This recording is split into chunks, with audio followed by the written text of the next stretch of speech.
How you guys doing? It's me, Chuck Burns again. I'm here to do another little quick video. I get long in the tooth with my words sometimes, but I talked about this issue a little bit before in the same sort of context about McCain, and sorry, not McCain, so we're talking about today, but Senator Cruz and Dianne Feinstein. Um, and it started out with Senator Cruz and Dianne Feinstein, where she said, I respect your beliefs, Senator Cruz, that you want to have own a gun. She said, I respect your beliefs, but you have to respect mine. And then today, to continue this, I heard McCain, or I saw it yesterday actually, and I've been thinking about it. And it was McCain and Schumer on Face the Nation. All right, and McCain said, we're a government body. We're here to vote. And we should debate and vote on the issues. And he's referring and talking about in the context of the conversation with Schumer about how there's Republicans who want to filibuster the gun control bill on the floor of the Senate. They want to filibuster. They don't want to let the vote even come to existence. And I'm in favor of that opinion, not letting the vote even happen. Because you know what? Here's the thing, and it's back to the argument I made with Cruz and Feinstein. The same thing I'm gonna say here. You see, there's all these other laws. We pass laws about environmental regulation, whatever this other stuff. These other bills. That's cool. That's all well and fine. But the thing is, though, I can tell you some things that I don't think are up for debate in this country. If you think you have the right to live here, that's the Constitution. It's the damn Second Amendment. It's the First Amendment, the Fourth, unreasonable search and seizure, the right to free speech. Those are in the very beginning. I mean, those three in particular, the First, Second, and Fourth. Our founding fathers put those where they are in the Constitution, and the First, Second, Fourth Amendment. They're so important, so paramount that's why they put them first. First and foremost, you have the right to free speech, to say how you feel, and not have anybody censor you or put you down and shut you up. But secondly, the Second Amendment. That is the guarantee of every other amendment in that bill. Every other amendment, every other right you have is guaranteed by the Second Amendment. There is nothing else that guarantees you those rights other than your ability to defend them when somebody tries to take them from you. And with what? Not a kitchen knife. Not some nunchucks. A gun. The same thing that people that are going to come take them from you will be carrying in their hands themselves. That's important to realize. It's very important, And that is the Second Amendment. It is the guarantee of all other amendments. It is the right of the citizen, the ability of the citizen, his safeguard, a doomsday device for him in the chance that the government becomes oppressive and tries to take away his civil rights. Now, I take issue with McCain saying this up for debate. I take issue with Senator Feinstein saying I should respect her beliefs. Because first of all, Feinstein, you can respect Cruz's beliefs because his don't violate the Constitution of the country. Your beliefs, if your beliefs, Senator Feinstein, were carried through, they were acted out, and you took what you believed and actually applied it to American culture and the way we live, you would be robbing people of their constitutional rights. How do I have to respect that? How do I have to give you the time of day? You shouldn't be a senator, first off, with the way you believe about guns, because it's anti-American. And you know what? I don't have to respect what I just don't have to. I don't have to hear what you have to say. You shouldn't even be allowed to speak on that line of subject, or that line of thought. It shouldn't be a subject that's up for debate. The Constitution is not up for debate. Is the First Amendment up for debate? Well, they shouldn't be allowed to say that, because that's a stupid opinion. No, we aren't going to do that, because it's the First Amendment, and this one's the Second. All right? You should devaluing the constitutional amendments to a slippery slope. That'd be Nazi Germany before you know it, Senator Feinstein. So you know what? You can take that and just miss me with that argument. Just miss me with that. Just don't even talk to me about that, because you know what? It's not worth talking about because it's not up for debate. Shall not be infringed. It means I get to have, if I want, automatic weapons, 30-round capacity, 30-round magazines, 100-round magazines. I don't care. I get to have them. So I have to defend myself from my government coming to infringe upon my civil rights as an American citizen, the rights that are granted to me by God, not by you, by God. You can't take them away. You don't have the right to take them away. There's only one person that's right to take them away, and he doesn't even live on this planet. So, who you think you are? But then I see McCain, saying about it's up for debate. And I'm like, you know what? This is ridiculous. This is not up for debate. These are arguments that we don't need to have. Where'd the sanitariums go? We locked the crazies up. You see a lot of homeless people there. A good number of them, I'm not going to even say half of them, not even that many, but there's a good number of them. They're insane. They literally have chemical imbalances, pressure on certain lobes of their brain, or whatever the hell's going on there, that they are not mentally right, and they're dangerous to other people, and you just love them in jail because they're in prison because they caused a problem, but they did something really wrong. But they didn't really almost have the reasoning to think through it logically, make a good decision because they're insane. People need to be locked up. They're causing people to question our constitutional freedoms and make rash decisions. I mean, really, this whole debate is why do I even have to make a video about this to try to maybe change somebody's mind? Why do I have to make a video saying our Constitution is something that's not to be dicked with and not to be messed around with? Why do I have to make a video telling somebody that's an American citizen who loves to exercise our First Amendment right, but doesn't have the balls to say, you know what, maybe somebody should let some people, like if I don't care, let some people protect that if it ever needs to be protected. But no. You just gotta trust the government. We don't know how good that is. I mean, we have more than one agency controlling catfish inspections on catfish ponds. Why do we need more than one agency that does that? I mean, really. Yeah, let's trust the government who does that. Let's trust the government who makes robotic squirrels and funds experimentation where they make them and put them with a snake and see what happens, or puts shrimp on treadmills, or there's all these ridiculous things, and it has organizations that sometimes 20 organizations doing the damn same thing. Let's trust them to not fuck it up. Excuse my verbiage there, but let's excuse, and I'll say it again. Let's trust them to not fuck it up. Let's just do that and see how well that works out. Because in the past, they have a great track record of spending our money, doing all kinds of other stuff, not stepping on our rights like they do all the time. It's come on, let's get real here. Let's think about this. And the other thing is, too, you have to think about the absolute arrogance. The arrogance of the left. The arrogance of the liberal media, of our liberal politicians, these Democrats, that think they know better than our founding fathers did about what this country needs to survive and be stable, and what rights we need to have as citizens to have this all carry on in a happy la la freaking way where we all walk down the road hand in hand. What does it require for this nation, this country to work? What does it require? And they think they know better than our founding fathers. They think that, what though, the Second Amendment, it was important back then, but no, we don't need that now. Look at the people dying. Look at the people dying. Look at all of them dying. Obama stands up there and look at these children behind me. Look at them. They died. Someone just like them. Pawns. Props. Children he hides behind. He uses them because they rob you of, they make your emotions get overwhelmed, and they rob you of your common sense and logic and make it easier to deceive you. That's what they do. You are being deceived, and he is using those because it makes it easy. Using those kids because it makes it not hard anymore for him to do it. Because you sit there and you look at the little children, and oh my gosh, the children's right, honey, go turn in our AR-15s. And if you did do that, you think the criminals feel that way? You think the criminal sees the kids and goes, "Oh, I should go turn my guns in. That's a good idea. That really makes a lot of sense to me now." All of a sudden, seeing those little chitlins up there, little chitlins, look at him. No, he doesn't do that. He all goes, "You fucking chumps! I'm gonna go rob everybody now. You don't got guns. Hey, realistic." He already breaks the law. He's going to keep breaking the law, alright? You're a law-abiding citizen. You obey the law, and guess what? You get royally. I mean, come on here. Let's get our brains in the right place. Let's fight these people and just call it for what it is. Their arrogance. Let's just say what it is. The left is arrogance.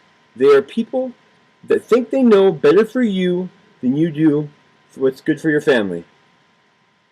And what's good for your family. They think that they know more about that than you ever will.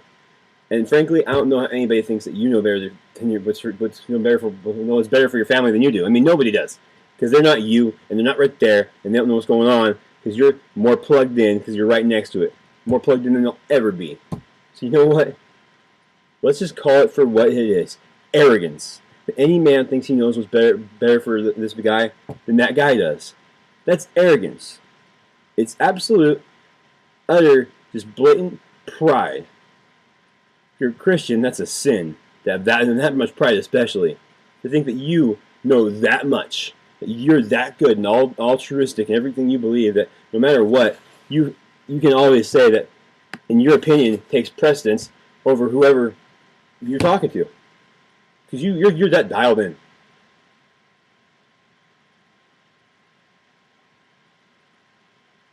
No, not the case.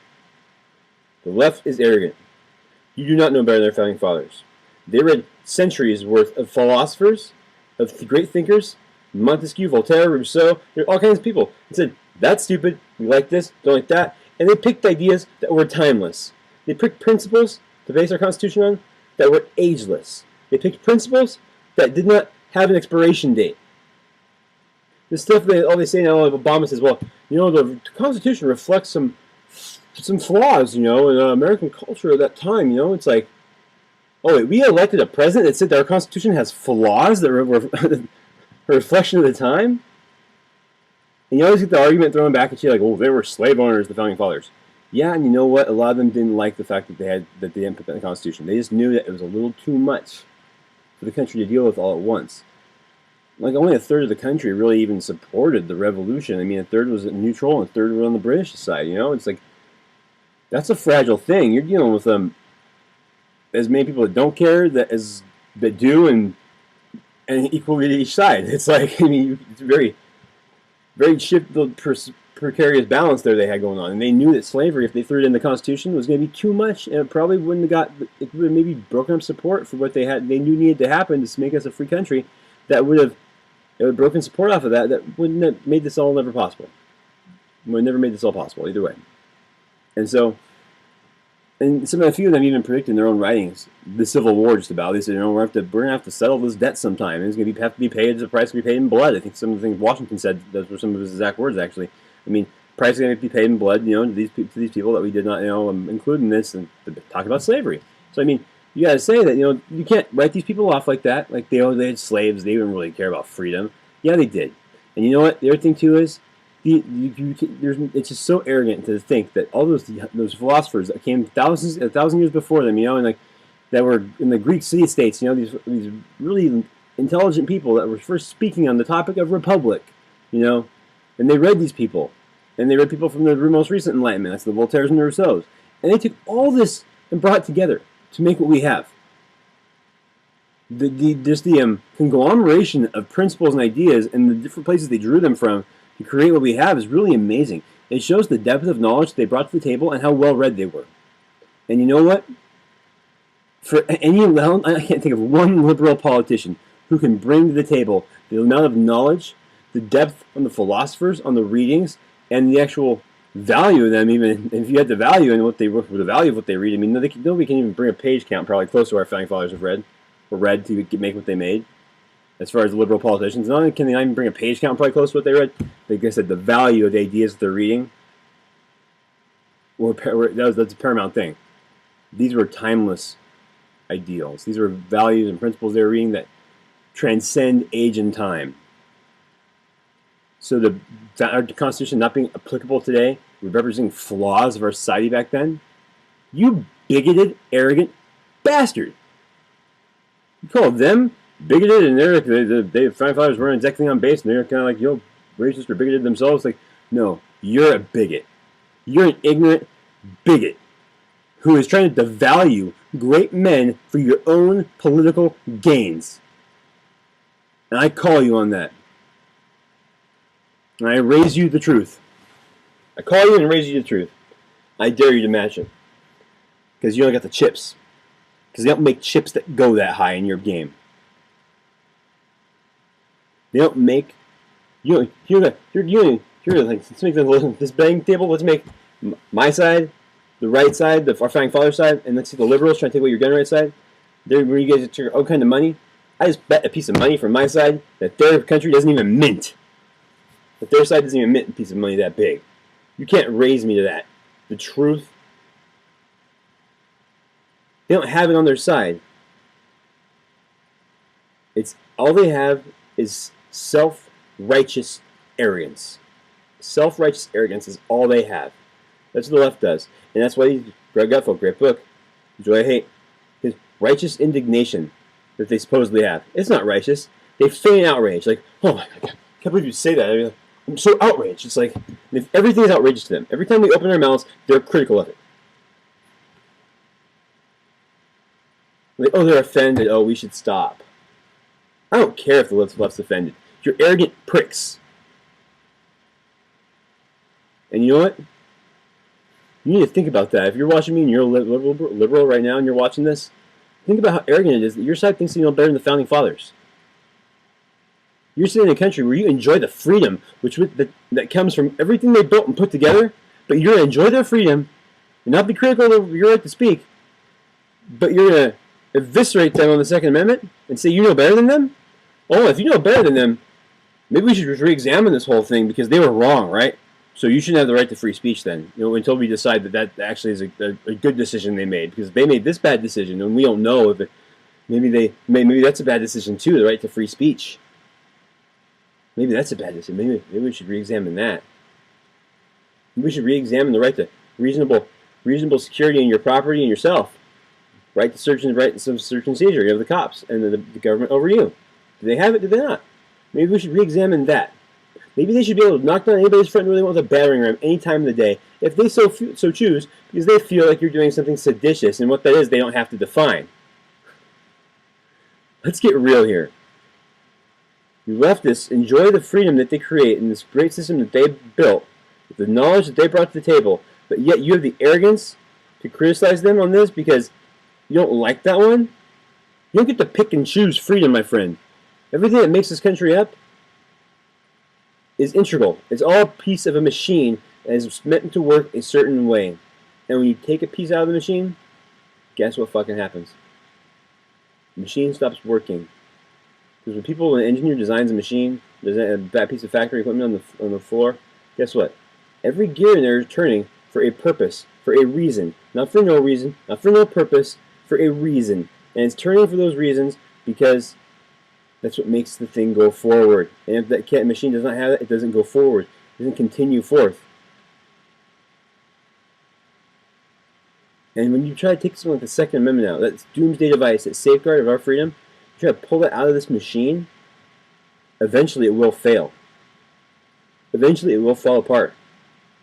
Because the government will no longer fear its people. The government needs to fear its people, and the people need not fear their government.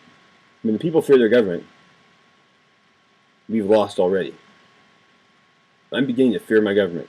I don't think nothing can happen. I think we can still stop that, but I think we're on a dangerous path. The overreach that they exercise consistently from our Supreme Court in the Heller case, saying that they can limit what kind of firearms people can have. Excuse me. Our Supreme Court justices these days are ignorant of the law. They have this stupid and gross overinterpretation that's based off their personal opinion on the law. I call the Supreme Court on that.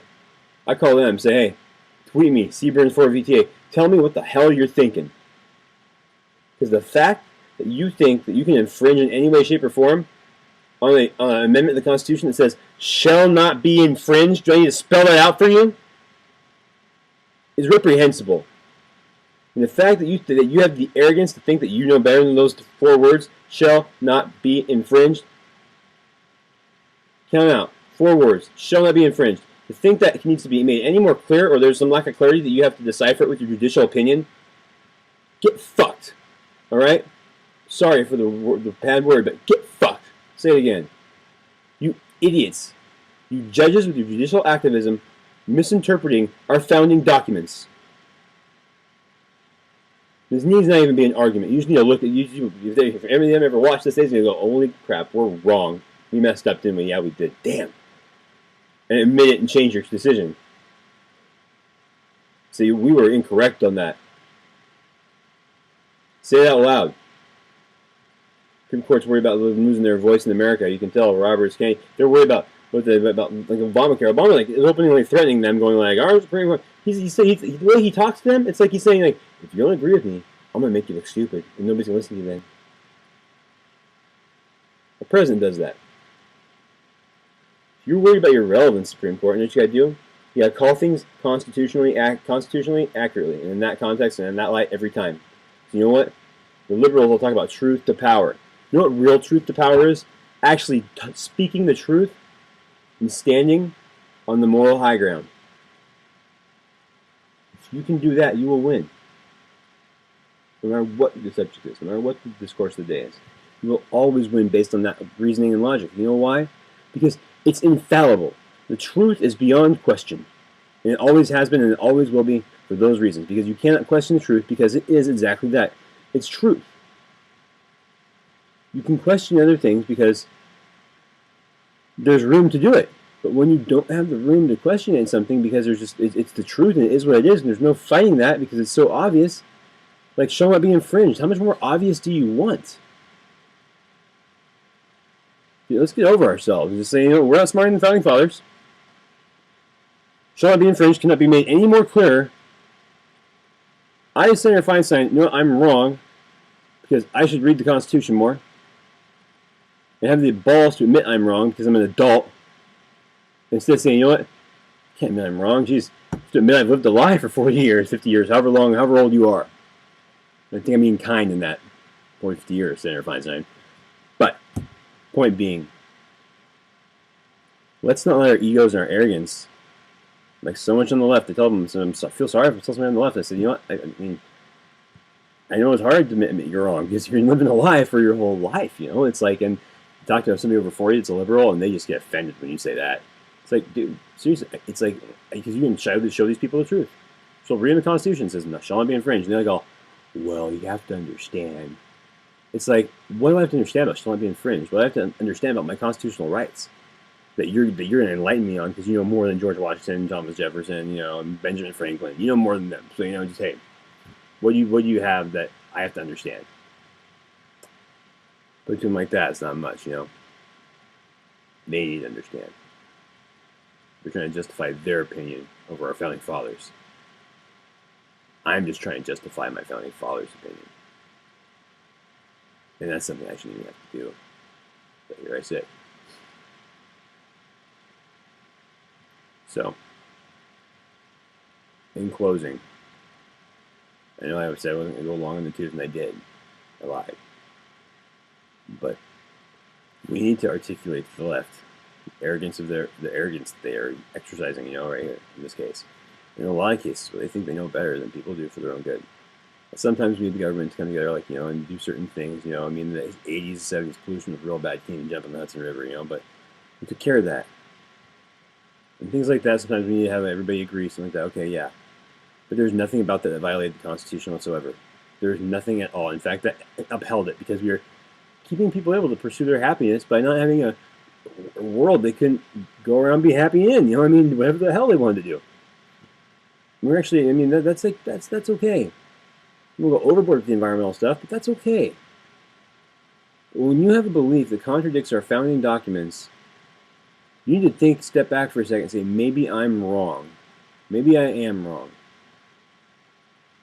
And liberals, I would say this, I feel bad. I feel bad for you. It's like this. The fact that you're a liberal, it's a slight testament to your character that you're a good person. It's a slight, it's a credit to you to a degree. It's not real world at all, but it's a credit to you.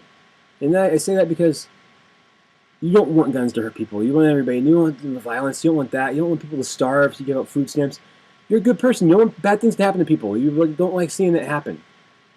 But you know what, though? As much as that's a side that shows that you have a good heart, you can't be naive. The world we live in is not a nice place. People abuse systems when the help comes from the government and sends them food stamps or checks. It's a million miles away, and they don't feel any responsibility towards that thing because it's an entity, not a person. Not their neighbors helping them at the local church or anything like that. And The world, criminals aren't going to criminals aren't going to give their guns all of a sudden. Only law-abiding citizens are going to suffer. That's the reality. Your good intentions are all awesome, and they're like I said, well intended, but it's not where we live, and it's not the world we exist in. It's important that you realize that, because our freedom is predicated on you realizing that, because you are in charge of writing our laws. In the Supreme Court, you're in charge of determining what our Constitution means and how it applies to certain laws that we pass. So let's get real world. And just realize we don't live in this sunny, shiny, happy, la-la place that we always do. And say, you know what? Things are darker sometimes than we'd like to think, and we can have the best intentions, but we always have to be prepared for the worst. And say, I trust my government, but I am prepared for it to screw me. And that's what the Second Amendment says. Follow me on Twitter, cburns4VTA. That's CBURNS, number 4, VTA. And please subscribe to my channel. Sometimes I'm a little bit far between videos, but though I think I have some good things to say. I like to respond to things like McCain when I hear him say that this should be up for debate. So our Second Amendment is not up for debate. Our Constitution is not up for debate. Never has been. It shouldn't ever be. For all the love I have of freedom in my country, and my brothers and sisters that fight and die, this is me signing off. Have a good day, and thank you for watching. And keep freedom alive. Molon Labe. About my guns, it's Greek for come and get them. Just try. Anyway.